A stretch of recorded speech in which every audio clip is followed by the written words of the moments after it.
Alright, so Clifford got a new friend. This is the latest addition to the turbo shop. It's a 99 Ford F550. It has a 7.3 liter turbo diesel, which is pathetically anemic. It's really bad. It has a cold air intake, stock downpipe. I think it has some kind of a tune on it maybe, but they didn't have the handheld unit, so I'm trying to figure that out so I can get a good tune-up in it. Probably do a turbo. Trying to research what I can do to this thing to get it a little healthier than it is, because it's pretty slow, very slow. And from what I've gathered off the internet, these trucks get about 9 miles to the gallon, which is probably why it has two massive fuel tanks, and it has some kind of a system in it where it transfers fuel from the front tank to the back tank. It has air ride on the back. It's got like some kind of 4-link thing.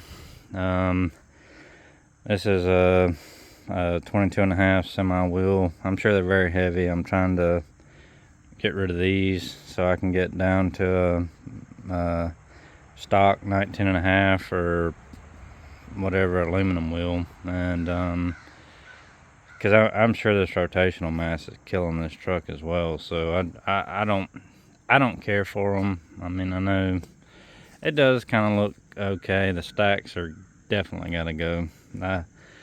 I use this to go get that junk 5.3 the other day, and the stacks burned through two of my straps, and then we had a cooler in the back the other day, and then it slid forwards, and then the pipes melted the cooler, and they look hideous. I don't, maybe this was cool 15 years ago or something, but I'm not into it. So I want to get it back down on regular size 19.5 or whatever size wheels, regular size tires, get rid of all this rotational mass. The only problem though is this truck, since it's a 550, it has a 488 rear end under it, and once I go to a shorter tire, then my RPMs are going to come up. So these tires measure 36.6, and then the one stock height tires are 31 point something.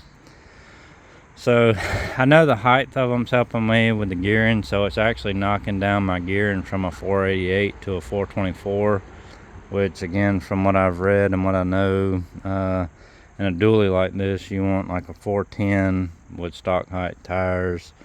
I had an F250 years ago. I had it for probably the longest I've ever owned a vehicle. I think I had that truck about 11 years and never had one issue with it at all. It always fired right up, ran well, did well. Was very pleased with that truck. The only reason I got rid of it is because it was an extended cab and I wanted a crew cab.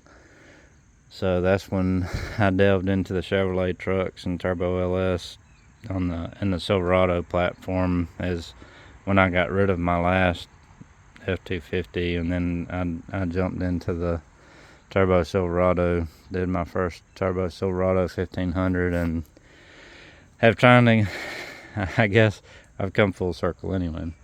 So it actually rides really good with the 4-link and the airbags. From what I've read and gathered, you can see the airbag there, the massive fuel tank, the big dually tires and wheels. That rear end is absolutely massive. It's a S135. A gear set is $1,600. This is the compressor, which, looking at it, this box is way too big and hangs way down, so I'm gonna trim that up and tidy that up, because that bothers the crap out of me, seeing that big box hanging down, especially since it's not necessary. I guess this is the front fuel tank. That pretty big. Looks like they trimmed something right there. And then there's the, look at how big that rear end is. That is massive. So apparently they ran that rear end from 98 to 04, I think it was. And whenever they changed it, they went to a 110, an S110, because they were like, this S135 is way overkill for these trucks. So that tells you anything. It's massive. So then it's got nice interior. The interior been redone and whatnot. You know, my O2 had the different instrument cluster. There's the fuel transfer thing, and I mean it's a pretty nice truck. I still don't know if I'm happy with it. It's ginormous. The kids already moved in on the back seat. Got their little crate for Puppy to ride, and their cape. Can't forget the cape and Candy. So yeah, but it drives down the road really well. You know, for as big of a truck it is, with these massive semis on it. But like I say, I want to get it back down to, you know, normal dually height. And my big thing's the rotational mass. I don't like it just bothers me knowing that I'm turning probably over 1,000 pounds of tire in the back, tire and wheel. So, you know, I know that's got to be hurting the power, not the power, but, you know, getting the thing moving and going and all. So I don't care about aesthetics, obviously. So I want them going. But the problem is again, I don't know if I said, but these are a 8x225 bolt pattern. So the adapters, you know, I'm new to all this, so the adapters were stupid expensive. I don't know what, you know, how much that is. From what I've looked around, about $1,000 or something just to fit this monstrosities. And then I'm sure these tires and wheels are expensive. But I know that I want the Alcoa 19.5 or something. From what I've looked at in my research, aluminum Alcoa is about less than 30 pounds. So I think that would be a nice, you know, really help this truck out to fill a lot quicker, and probably help with fuel mileage. And again, from what I understand, I would like to drop down to the S110 rear end for this truck, and then get a 4:10 ratio or 390 or something like that. And again, you know, transmission and all has been rebuilt. He's got the receipts and everything, and I know the guy that the local guy around here that rebuilds them or whatever, so I know the transmission should be fine. That's another thing with these tires on it, and the speedometer's off, so the shifts are off, and it drives me crazy, because, you know, once you start going, then it's like shift, and I'm like, you know, then the motor's in a lug, because it's already, you know, basically in high gear, locked up, and you're only at 30 miles an hour on the speedometer. It's like, oh good grief, you know. So I want to figure out how to correct that, the speedometer and the shifts on it and everything. And I tried to scan it with HP tuners, because I found that a couple of years ago HP tuners apparently started supporting the 7.3s. So I tried to read it, and it said interface not found, or, you know, one of the typical HP tuner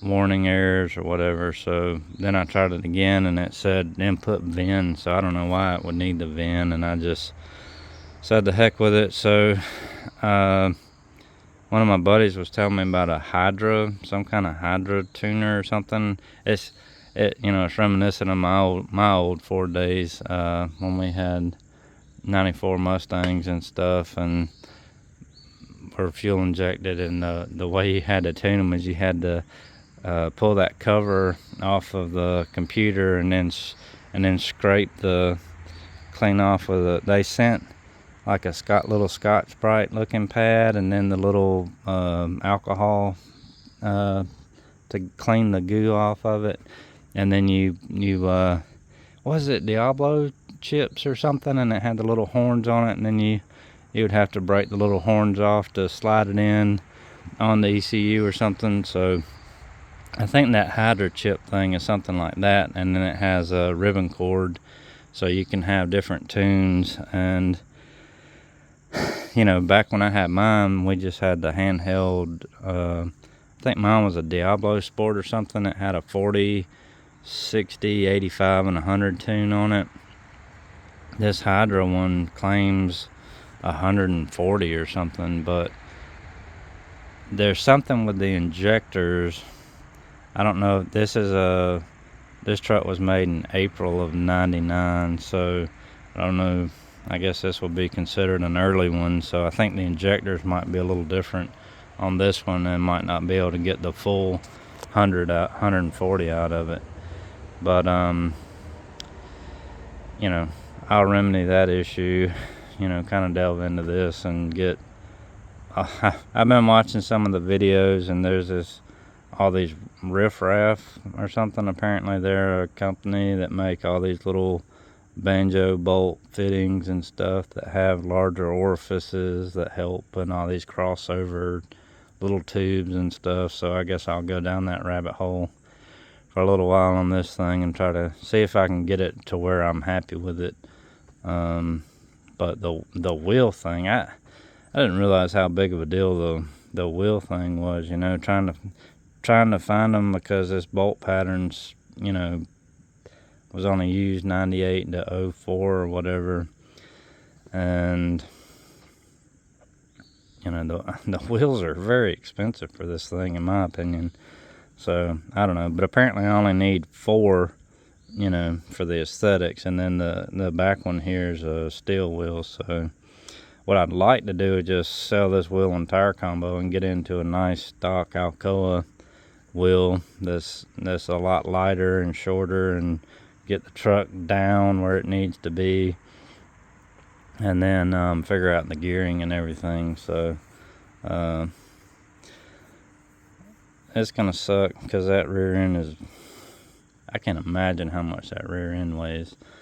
So probably what I want to do is get all the turbo, the up pipes, and all that stuff and everything, and then pull it in the shop and just pick the cab up off of it so I can get to everything. Because watching the videos, all these people climbing over the hood and having to bend over it, and you know, that's up under the cowl back here, and how hard it is to get to all the up pipes. I'd like to just get everything I need, pull the cab off, do the turbo, up pipes, and whatever, everything I need, and get the engine and all right, and then see how it does. But I might do the engine and stuff first, because the wheel and tire thing's so crazy. I don't know what to do about it. I don't like them, you know, because the height that sits, and then the weight and all that stuff. So I think we'll just do horsepower and torque and all first. I think the turbo is a stage 2 CK 300 or something. My buddy's got he has an F550, I think, and I think that's the one he has on his. He got the ball bearing one. I'll probably do a journal bearing. I don't care about ball bearing turbos. I prefer a journal bearing turbo. But I'll probably get that turbo, and like I say, just try to do some more research on what I need to get, you know, because again, you know, I know LS like the back of my hand, this stuff. I had one, but I never did anything to it. Mine had the little handheld programmer, and the cold air intake, and a full 4-inch exhaust, and you know, it ran great. Of course, that was a long time ago now, so you know, it felt pretty good to me back then. Of course, now, you know, having Clifford over there, almost 700 horsepower rear wheel truck, you know, that truck feels like an absolute rocket ship after driving this turd. The red truck, I'm like, maybe I need to just sell this one and just be done with it and not even go down this rabbit hole. After driving this thing and getting back in the red truck, I really like that red truck. You don't realize how much power and everything the red truck has until you drive this thing. But I haven't towed with it yet. He said that there's something with the airbags. Apparently if I hook it up with the trailer now, it'll bottom them out or something. I don't know. There's some adjustment you have to make. I assume it's something like the factory air ride stuff on the Chevrolets that I'm familiar with, that when you lower them, you got to change the length of that rod so it puts the correct amount of air in there for the ride height it's trying to achieve. So I assume it's something along those lines, and I guess I just have to lengthen the rod on it, and then it'll probably raise the back end up. So I thought that maybe there was some kind of a button or switch or some way to control it, but I think that's how I would have to do it, was to actually get under the truck and adjust that linkage arm. So, but anyway, enough rambling on this thing for now. I gotta get back. I got the 5.3 finished up for this Denali and waiting on my torque converter. So once the torque converter gets here, then I'll put that thing back together and try to get it out of my hair, and continue on with the other projects that are stacking up on me at the moment. So anyway, that's the new edition. Still undecided what I'm going to do. I want to research it and everything a lot more before I pull the trigger on anything. So, but anyway, that's it for now.